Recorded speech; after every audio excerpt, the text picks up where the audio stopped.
एंटीलिया मामले से जुड़े मनसुख हिरेन कांड, वसूली कांड, इसके बाद ट्रांसफर पोस्टिंग और पता नहीं किन किन कांडों की परत दर परत खुलना अभी बाकी है। ये महाराष्ट्र के सीएम जाने या फिर तिकड़ी के मसीहा। लगता है महाराष्ट्र के लिए 3 तिकाड़ा काम बिगाड़ा वाली कहावत चरितार्थ हो गई है।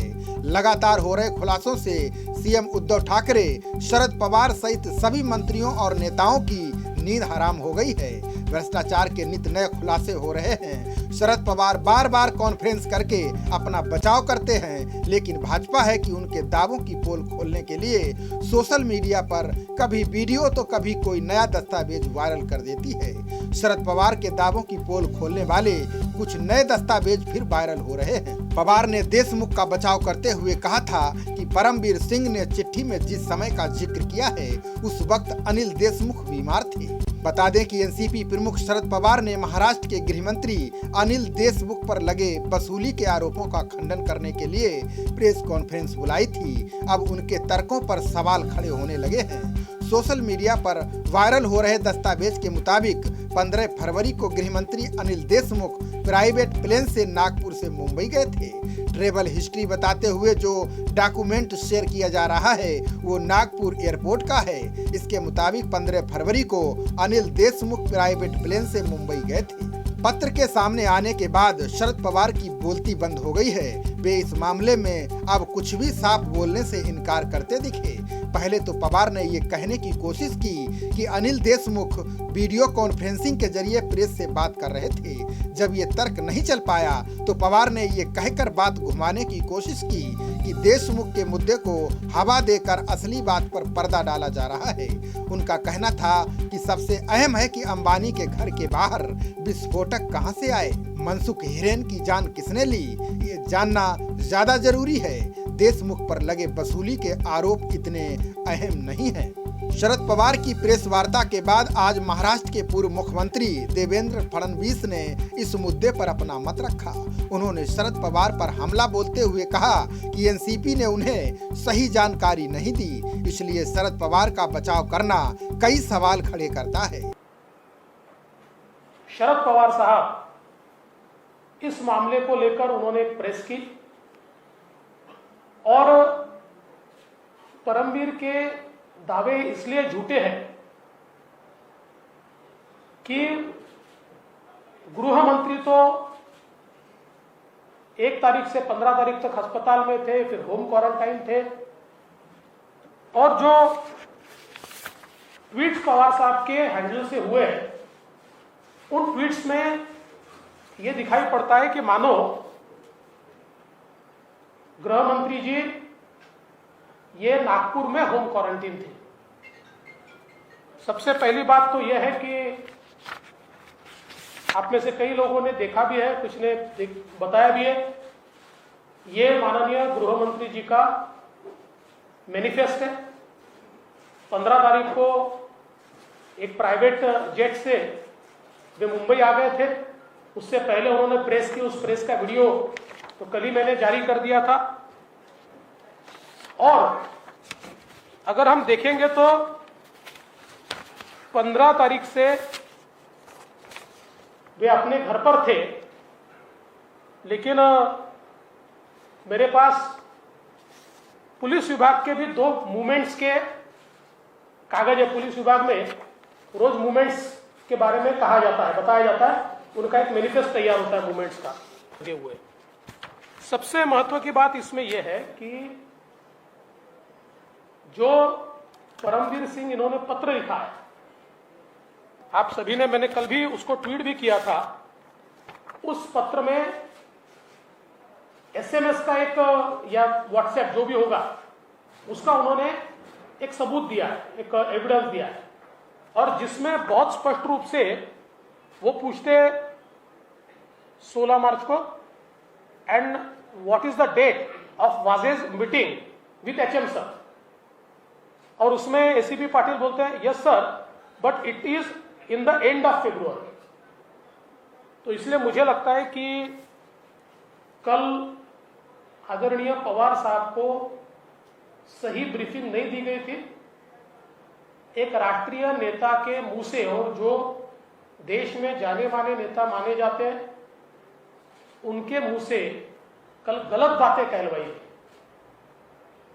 और जो प्रोटेक्ट करने का प्रयास ये कल किया गया, मुझे ऐसा लगता है कि वो पूरे तरीके से कंप्लीट एक्सपोज हुआ है। और मेरा मानना यह है कि 15 से 27 इस बीच गृह मंत्री जी जो होम क्वारंटाइन थे वो आइसोलेशन में नहीं थे। कई लोग उनको मिले हैं, कई अधिकारी उनको मिले हैं और जिसके बारे में जानकारी अगर हासिल करनी है। इसके अलावा देवेंद्र फडणवीस ने कहा कि राज्य में ट्रांसफर पोस्टिंग का एक रैकेट चल रहा है। परसों की मेरी प्रेस कॉन्फ्रेंस में कहा था कि ट्रांसफर्स का एक रैकेट ये कमिश्नर ऑफ इंटेलिजेंस ने पकड़ा। पकड़ने से पहले बकायदा डीजी और एसीएस होम की परमिशन ली और उसका एक रिपोर्ट, ये रिपोर्ट भी उन्होंने माननीय मुख्यमंत्री जी तक पहुंचाया। 2017 में जिस समय मैं मुख्यमंत्री और गृह मंत्री था, आप लोगों को याद होगा कि मुझे जानकारी मिली थी कि मुंबई के किसी होटल में कुछ लोग डीलिंग कर रहे हैं और कुछ पुलिस अधिकारी वहां जा रहे हैं।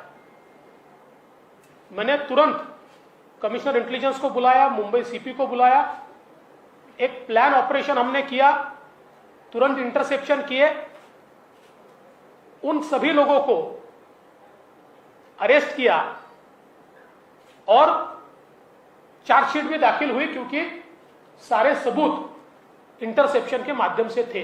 कंप्लीट इसका रिपोर्ट उस समय सीओआई ने तैयार किया और 25/8/2020 को यह रिपोर्ट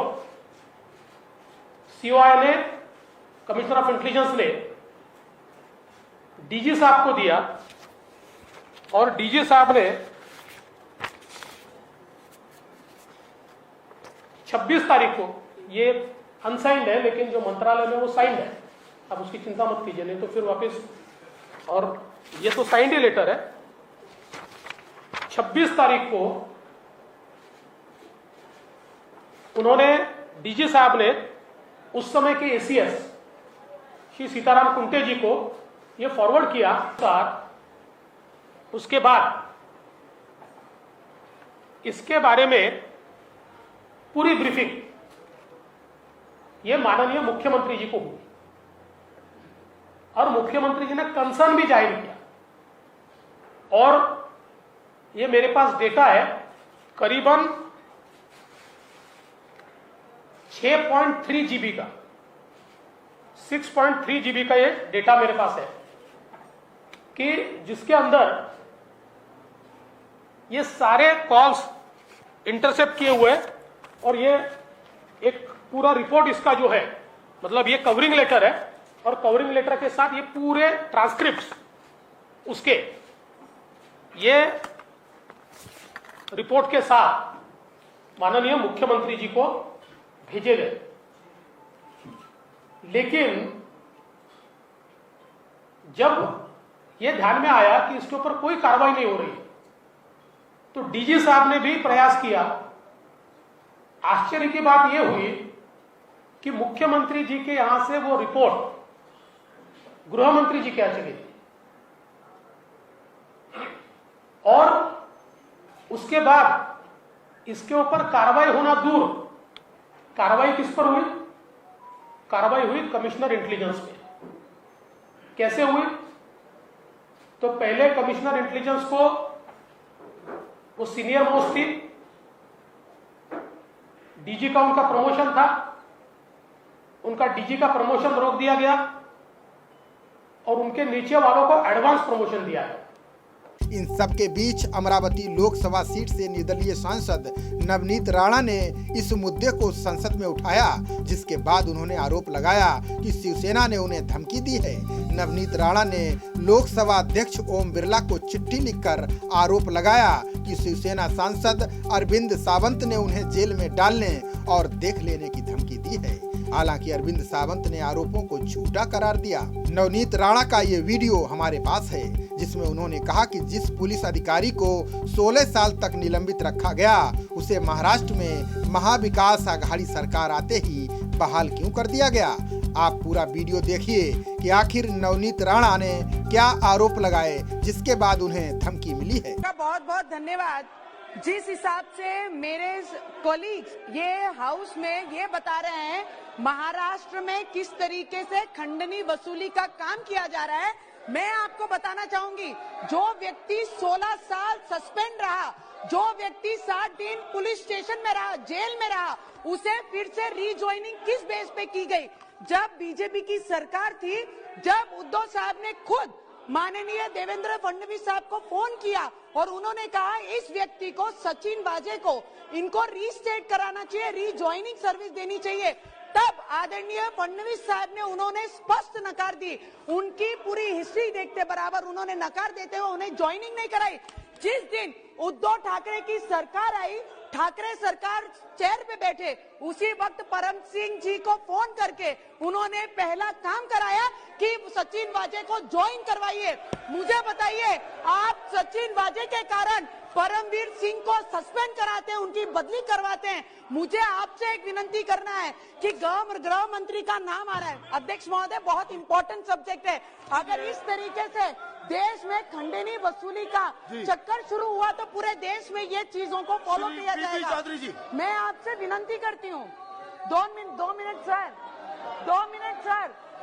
सर, जिस तरीके से बाकी लोगों पे आरोप लगे, मैं आपको बताती हूँ कि हमारे महाराष्ट्र में मुख्यमंत्री जी के ही बोलने के कारण ये सब प्रकरण चल रहा है। बाकी कोई इसमें इन्वॉल्व नहीं है। किसकी ट्रांसफर कहाँ से करनी है, किससे खंडनी वसूल करनी है। और ये जो यहाँ पर खड़े हैं, जो सीएसआर फंड के बारे में बात कर रहे हैं, अगर सिर्फ मुंबई से 100 करोड़ वसूली अगर महीने की होती होगी तो पूरे महाराष्ट्र से प्रारंभ कीजिए। खबरों का सिलसिला जारी रहेगा। देखते रहिए जनप्रवाद। नमस्कार।